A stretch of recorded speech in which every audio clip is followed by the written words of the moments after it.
जब तक साधु सेवा शास्त्र सेवा न हो तब तक भगवत धाम का रास्ता नहीं मिलेगा। और संसार में कभी परिवार में, कभी स्त्री में, कभी पुत्र में जो आसक्ति है वो सीधा नरक का द्वार है।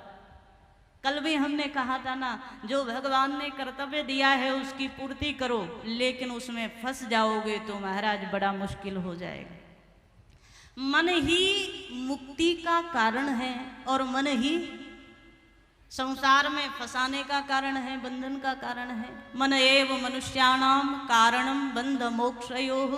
मन ही तो बंधन का कारण है और मन ही मोक्ष का कारण है। मन मुक्त हो गया तो जीते जी मुक्ति हो गई, और मन फंस गया तो महाराज ना जाने कितने जन्म लेकर के आना पड़ेगा तो भी मोक्ष नहीं हो सकता। इसलिए सावधान। यहाँ ऋषभदेव भगवान ने 100 पुत्रों को बड़े सुंदर भाव से उपदेश किया। बाद में आज ऋषभदेव भगवान ने अपने बड़े पुत्र भरत जी महाराज को राज सिंहासन पर अभिषिक्त किया, और श्री ऋषभदेव भगवान ग्रह का त्याग करके जड़ांध मूक बधिर पिशाचोन्मादक वट श्री परमहंसों की गति में ऋषभदेव भगवान विचरण करने लगे। संसारी लोग चमत्कार देख करके नमस्कार करते हैं, इसलिए संसारियों को चमत्कार नहीं दिखाते, सुदूर जंगल में ऐसे ही पड़े रहते हैं। कई दिवस बीत जाते हैं, स्नान का भी ध्यान नहीं है। शरीर पर जो वस्त्र है वो वस्त्र धीरे धीरे जीर्ण शीर्ण होकर के समाप्त हो गया, और यहीं से दिगंबर परंपरा प्रारंभ हुई। श्री सूत जी महाराज दर्शन करा रहे हैं, बाद में परमहंसों की गति को दर्शन करा करके ऋषभदेव भगवान निज धाम के लिए चले गए। यहाँ भरत जी महाराज की कथा का प्रारंभ हुआ। सूत जी महाराज कहते हैं कि आज भरत जी ने बड़े समय तक शासन किया, सत्ता संभाली। बाद में भरत जी को विरक्ति हुई, मेरे पिता ने मुझे याद कराया था, स्मरण आया, आज भरत जी को बिना तपस्या के, बिना साधना के मानव शरीर बेकार है, तो आज अपने बड़े पुत्र को राज सिंहासन पर अभिषिक्त कर दिया।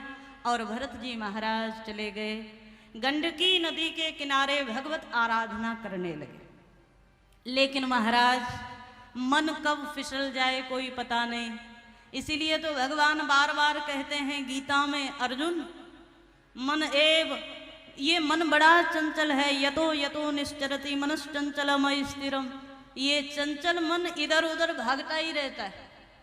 तुम यहाँ कथा में बैठते हो, लेकिन सच्चाई कहना 2 मिनट बाद तुम तो यही हो, लेकिन 2 मिनट बाद मन तो भाग जाता है, कभी घर में, कभी दुकान में, कभी मकान में, कभी बाजार में पहुंचता है। सोच कर देखो, मन को जहां जहां जाए, यतो यतो निश्चरति मनश्चंचलम स्थिरम, वहां वहां से पकड़ करके लाओ और एक बार पुनः भगवान के ध्यान में लगाओ, भगवान के चरणों में लगाओ। ये जाएगा, इसका स्वभाव है, लेकिन तुम इसे पकड़ना भूलो मत। आज यहाँ बड़ा सुंदर दर्शन आया।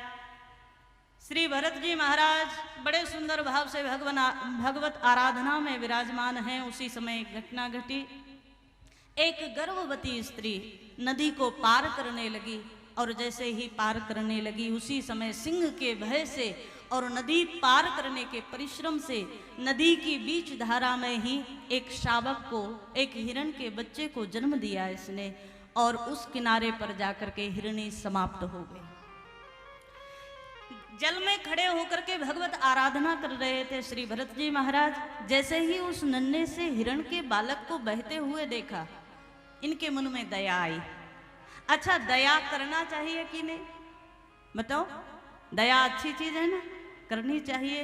दया सर्वभूतेषु संतुष्टया येन केन वा, सारे संसारियों पर दया करो, भगवान कहते हैं, वो मेरी ही पूजा है।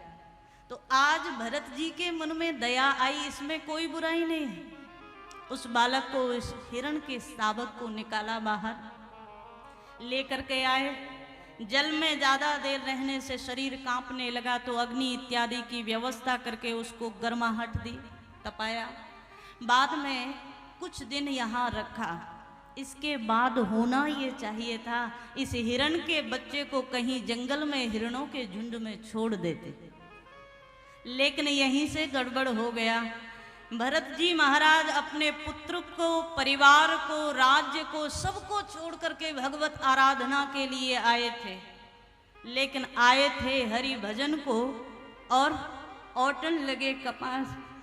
आज यहाँ आकर के हिरण के बच्चे के मोह में फंस गए और श्री सूत जी महाराज दर्शन करा रहे हैं। जैसे ही मोहाशक्त हुए भजन छूटने लगा। कभी 24 घंटे माला चलती थी, आज जैसे ही माला लेकर के बैठते हैं, आंख बंद होती है तो भगवान याद नहीं आते, वो हिरण का बच्चा ही मन में आ जाता है। कहाँ होगा, मेरे बिना कहीं इधर उधर ना चला जाए, सो माला रख देते हैं, उठा करके हिरण के बच्चे को पकड़ने चले जाते। श्री सूत जी कहते हैं कुछ समय व्यतीत हो गया और अब स्थिति ये हो गई, भगवान का नाम भी भूल गए। उसी के लिए घास की व्यवस्था करने में, जल की व्यवस्था करने में, उसे सुरक्षित रखने में, कभी कोई जंगली जानवर आक्रमण न कर दे, इसी में सारा समय व्यतीत होने लगा। एक दिन समय आया मृत्यु का और मरते मरते भी हिरण का बच्चा मन में रहा, मेरे जाने के बाद इसका क्या होगा। और ये सोचते सोचते आज भरत जी महाराज दुनिया से चले गए। सावधान, जिस भाव को लेकर जीव संसार से जाता है उसी भाव के अनुरूप दूसरा जन्म मिलेगा। यम यम वापि स्मरण भावम त्यजत्यन्ते कलेवरम तम तमे वैति कौन्ते सदा तद भाव भावितः। भगवान कहते हैं अर्जुन, जीव जिस भाव को, जिस कामना को लेकर के दुनिया से जा रहा है, वही कामना दूसरे जन्म का कारण बनती। तो आज भरत जी महाराज हिरण के बच्चे को याद करते करते गए और दूसरा जन्म हिरण के रूप में ही ले लिया।